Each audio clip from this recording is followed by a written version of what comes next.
Hey there, it's Andre, the Impulsive Thinker. Today I have Dave Sanderson, who's the president of Dave Sanderson Speaks International, and he's a motivational speaker, mentor, and author. He's the author of Moments Matter, which was about his experience as the last person to get off the US Airways flight 1549 that landed in the Hudson, or as he puts it, crashed into the Hudson River. We've had him on the past to talk about why moments matter, and had to bring him in to talk about something else he said a while ago. So thanks again, Dave. Thank you very much, Andre, for having me. Before we get started, I just want to make sure that everyone knows we're not experts we're not mental health experts. We're going to only be speaking from our personal experiences. But we met at a workshop a few months ago, and you said four letters and the term that just went, my God, I know exactly what you're talking about. You want to kind of recount that scenario? Yeah, I appreciate that. Yeah, we were talking, and you asked me a question about some of the things that I speak about, and one of the things I mentioned was about what's called PTGS or PTG, depending on what vernacular you're using, which stands for post-traumatic growth or post-traumatic growth syndrome. Yeah. And for me, it was a complete aha, because the way I understood it was something big happened and I had two routes to go. Either I did as a personal growth, or I went down a different path that's maybe a little more negative. And then with your experience with flight 1549 is, I think it was based on a conversation you had with someone that you were able to take that experience and went a different route. Give us a little more about background on that. Yes, Andre. I didn't even understand what this term meant. I never even heard the term until I was approached to do an interview for a magazine by the name of AARP. And in the United States, that's for the magazine for older people who are over 50 years old, Associated Retired People. And Kaylee, Andre, I don't know why they want to interview me. I mean, what am I going to add to people who pretty much been through the ringer, right? Who've Yeah. lived their life. But he said there were a couple of universities that was doing a study on me. It was around this thing called PTG or PTGS, post traumatic growth. And I said, well, what is that? He goes, well, they really want to understand what you did differently than other people on the plane. I said, what do you mean? They said, well, we understand that some of the crew and a lot of the passengers went through PTSD, post traumatic stress. Mm-hmm. But you didn't. You actually grew from this experience. And we wanted to find out, what did you do differently than everybody else who was going through the other experience? So I did this interview, and all of a sudden it blew up. I was getting calls left and right about what I did to really go a different direction, and which turned into a TED Talk at Queen's University up in Kingston, Ontario. Yeah. It was an amazing TED Talk, because they said they never heard of this term either. So it's really, how do you grow out of traumatic life experience instead of going through a depressed state or potentially even worse. Yeah, and then what I found online was PTG is actually, well, post-traumatic stress syndrome is symptomatic with feelings such as disillusionment, anxiety, depression, stress. The PTG, or PTGS, as you're referring to, post-traumatic growth, is about having growth after the trauma. So without the positive resources, when you're experiencing PTSD symptoms, people often turn to drugs, alcohol, or even suicide. And I apologize if we're going to trigger everyone. We're not talking about suicide, but it's just a side effect of PTSD.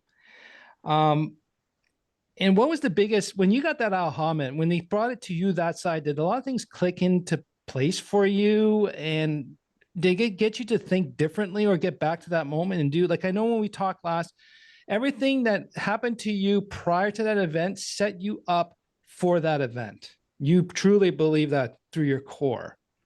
I truly believe that. I think all the moments in my life were there for a reason and a purpose that set me up to be able to have what I call the references to call on to be able to handle the situation in my way, the way I had Yeah. to deal with it. So, yes, I feel that's why I wrote the book Moments Matter.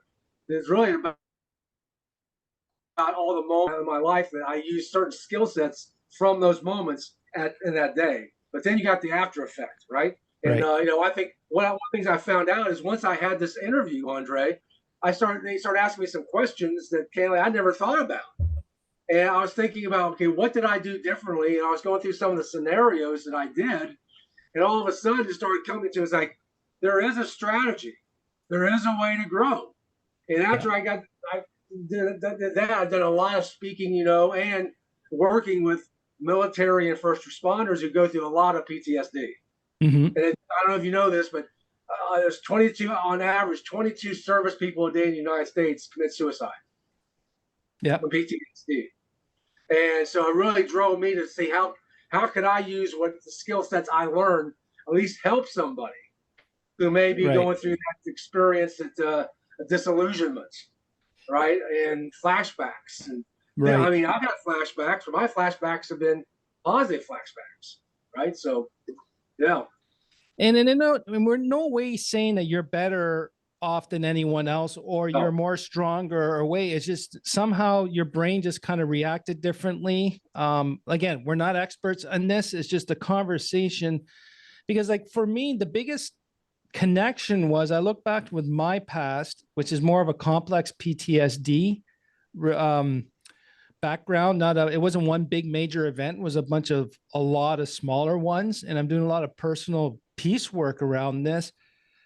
Yet at the same time, I'm noticing all these negative traumatic events or just negative environments. I was always able to kind of, what can I do with this from here or grow from it? Or I don't even know if it was a conscious effect. It was just the way I dealt with it was how can I improve myself or grow from it? And this is where I think my path led to this podcast. So. Well, you ask yourself a different question, Andre. And that's one of the things you do. You What's ask that? yourself a different question. And, I mean, when it really started coming to me, and then Kaylee and I did this interview, I did my TED Talk, I was getting phone calls. That's all good stuff. But what really triggered me on this is when I was actually driving home from a speaking event down in what they call the Golden Isles of Georgia. I did a big event down on the coast of Georgia. Mm-hmm. And I was driving up I-95, which is the eastern corridor in the United States, from Miami all the way to Canada. That's the corridor. Mm-hmm. And I was driving. I got a phone call from somebody who I knew who said, I need your help. I was like, what do you need? Because he had a friend who had just got back from they had an avalanche in Nepal. She was involved with that avalanche, and she was one of the 4 people that actually survived the avalanche. Mm-hmm. And I said, wow, that's a heck of a story. She goes, well, doesn't stop there. What happened to her is this. She had guilt syndrome, survivor syndrome. And why did they die and not me? And he asked me, he said, would you speak to this young lady? She lives in Ontario. I said, yeah, but I don't know what I can add to her. Right? I don't know what I can do to help her. So I spoke to this young lady, and she definitely had that question. Why did they die and not me? I feel so guilty. I shouldn't be here.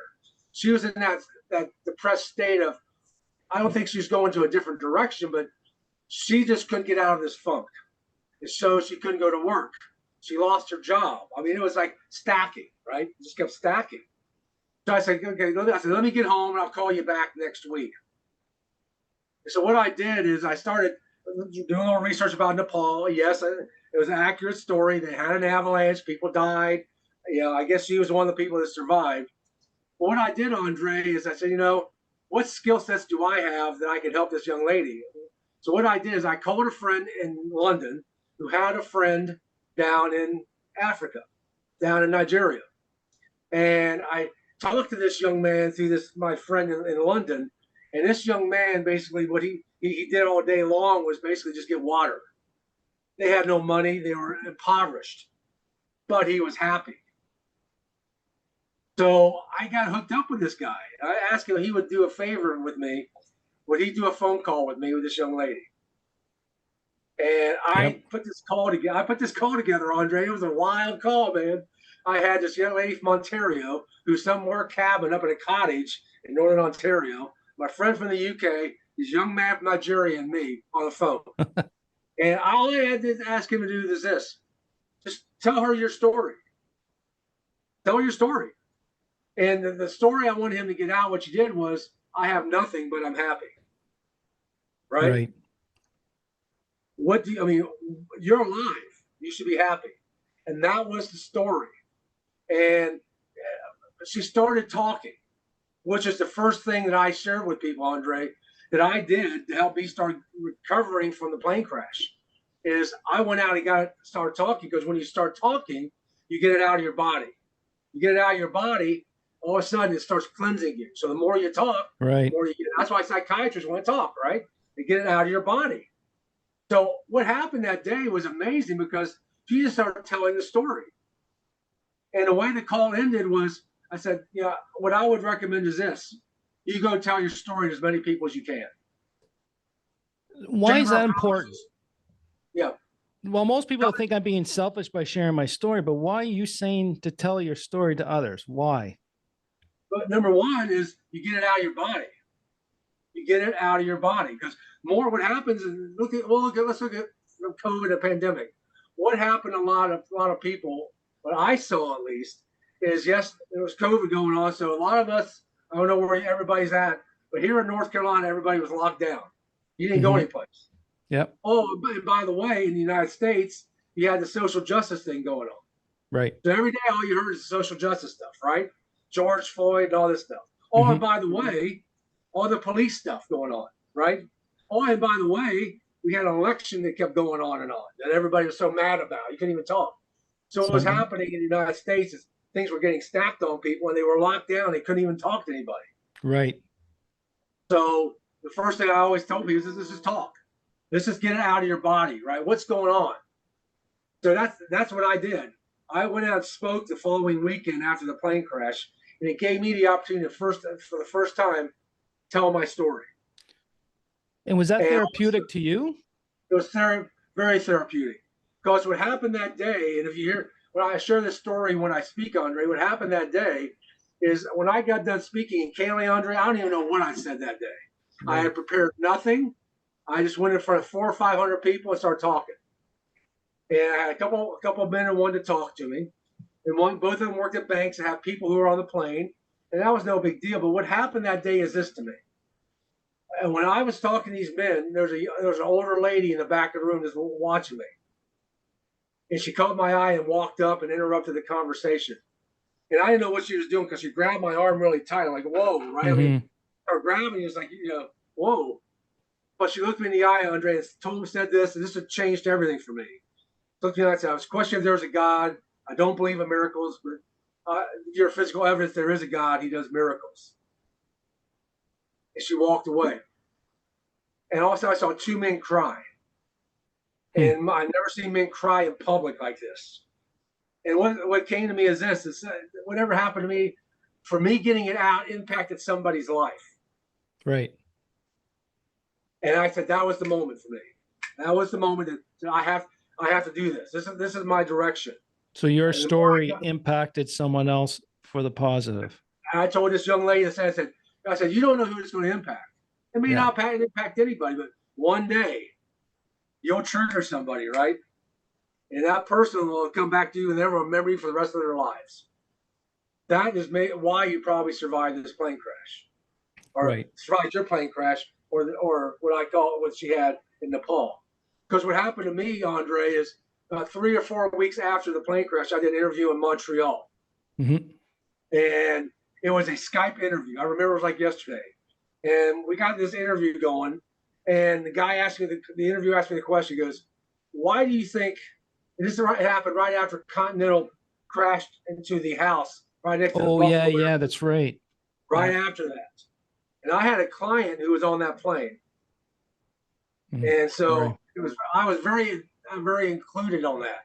And he asked me, why do you think those people died, but no one died on your plane? And I was like overwhelmed with that question. And all of a sudden, all I could get out was, it wasn't my time. Yeah. It just wasn't my time. And all of a sudden, that sort of helped me get through it likewise. It was like, maybe I have a different mission. Maybe their mission was run. I don't know. Right. Well, your answer was, I'm alive and I'm happy. I'm alive. Exactly. So that's why. So when I talk to, especially folks in the military and first responders and coming back from something, I want them to tell the story. Tell me the story. Tell me your story. Right. And then we go from there. Right. Yeah. Well, yeah, because if by sharing your story, like you're saying, is therapeutic, you get it out of the system. Because the other thing I was reading too is that basically someone who's PTG or is doing this process, they're turning a traumatic event into a positive for personal growth, which is, to the listener, it's still not easy. It's not easy, oh, I got a positive thoughts here and off. No, it still requires a lot. What I'm understanding and what I'm reflecting on my background and my growth is, it took a lot of work to do this growth and to look at it differently. Yep. Is that a fair assessment on your side? No, I totally agree. I totally agree. And the people ask me, well, what else? Okay, that's great, Dave. Right? All right, get it out. But what can I do next? And I said, there's really two steps that I learned and I did, is number one, and I learned this by being head of security for Tony Robbins. I mean, I was very blessed to have that opportunity to be around a master in this area. Mm-hmm. And first thing is about how do you manage your state of mind, right? So your physiology, your focus, and the questions you ask yourself. So every day I'd wake up, and first thing I would do is put myself in a positive state of mind by moving my body, listening to good things, and focusing on how can I add value, even more value today. That was number one.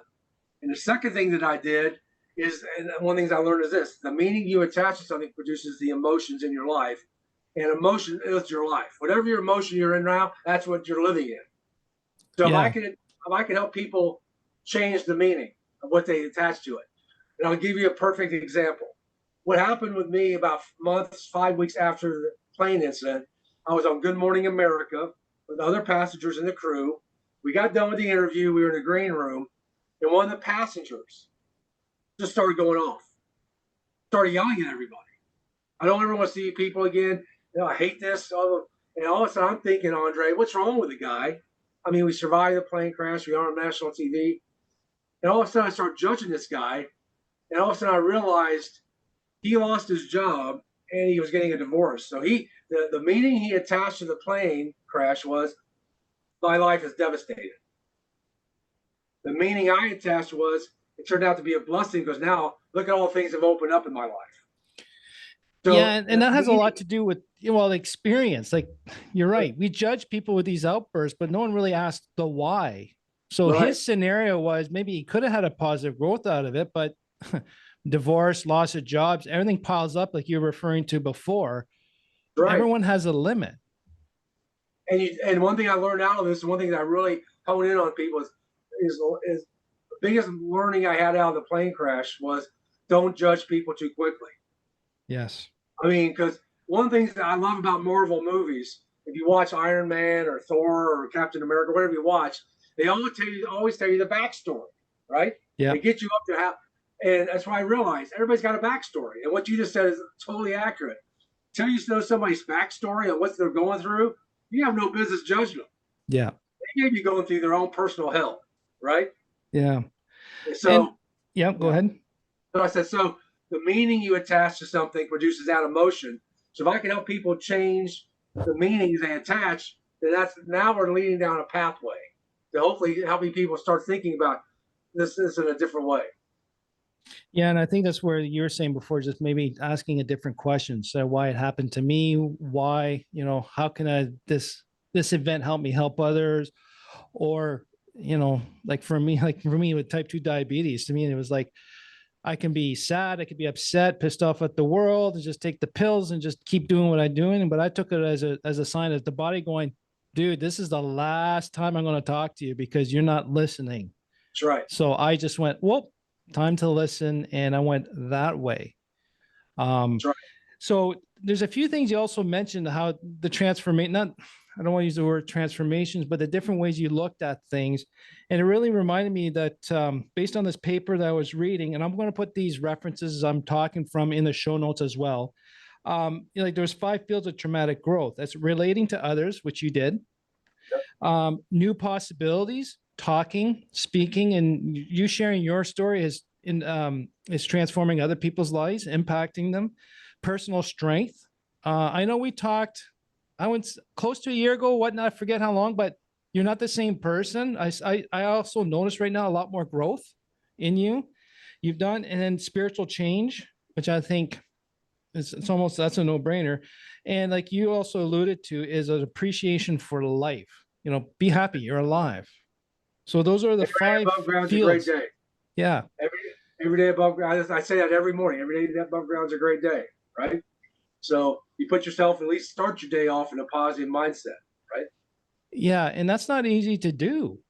You know, if you've been kicked down, rolled over, steamrolled, like, my God, it comes down to a point of, you know, when's the last time you are going to come up? Or sometimes you feel like there's no, what's the point of getting up, right? Yeah, And, it goes back to asking different questions. Like one of the things that when I, we all get steamrolled. I mean, yep. every day something happens, right? But then you ask a different question. How can I use this to add even more value to myself or somebody else? Okay, and so you just frame it, you reframe it. How can I use this to add value to myself or somebody else? Yep. Because you can learn from something from everything. I believe, bad That's the or good. growth. That's the growth mindset, buddy. That's right. I can learn something from everything. So everybody I come in contact with, I try to learn one thing, Mm-hmm. and it may be something very minute, but I'll use that someplace. I'll Yeah. use it someplace that helps somebody or help myself. Yeah. But we all need to be open to that. That's right. And you need to get the ego out of the way to say, I may not know that.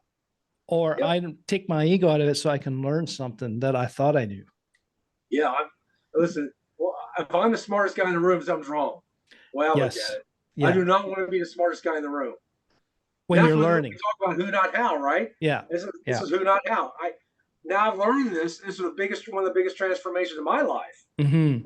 Learning that because I thought I was Superman. I thought I was Captain America. I could do it all. Yeah. Nope. No. And I think with a lot of high achieving ADHD entrepreneurs, this is one of the reasons I wanted to bring this topic up is, again, we're not experts in this. We're just sharing life experiences. But what I've noticed with other high achieving ADHD entrepreneurs, a lot of us do have this post-traumatic growth mindset or syndrome or whatnot. And, you know, I look back at mine, I'm happy where I am. The growth, where I am growth wise, it was painful as hell. I wouldn't want to recommend it to everyone, but it made who I am today. And that's, I think you're right. I never thought of it this way, Dave. I actually asked different questions at each of those hurdles. Yep. Yep. And, And it's like what you and I are talking about is, we talk about going from, from where we're at to 10x, right? That's the yeah, thing, 10x, right? And I said this to somebody who's in the same program we're in your program actually, and she goes, "Why are you working at 3x? Why not 10x? What question would you have to ask yourself to go 10x?" And all of a sudden, my mind started working again, right? yeah, Because yeah, somebody had challenged me to ask a different level of question, right? yeah. Yeah. And the other thing, I just want to make sure listeners are listening and understanding is we're not saying we're better or we're more lucky. Because I guarantee at some point I was not in a PTG in a growth mode. I was in a syndrome, in a stress disorder mode. But when you said that, man, to me, it was just like, oh, I know exactly what you're talking about. And I don't think people actually look back and say, hey, it was because of your growth, your post-traumatic growth that got you here. And it's because of that decision you made back there that you're successful now. So that negative that happened, you grew out of it. And Right. that should be understood, acknowledged, and congratulated. So good for you, listener, and you, Dave, for asking a different question and pushing through. And I really feel bad for the ones that are going under the PTSD. That's not easy, but you're right. You know, all the therapy I'm going through and a lot of the PTSD people are going through therapy. It's talk. It's the getting out of the body. And there's a book out there called Your Body Keeps Score, right? Yep. Your emotions are kept inside. Your body remembers. And I don't want to go along this tangent, but there's a lot of theories out there about how people are getting sick is because of these trapped emotions. So Yeah. fantastic. Where can we find you, Dave? Well, yeah, thank you very much.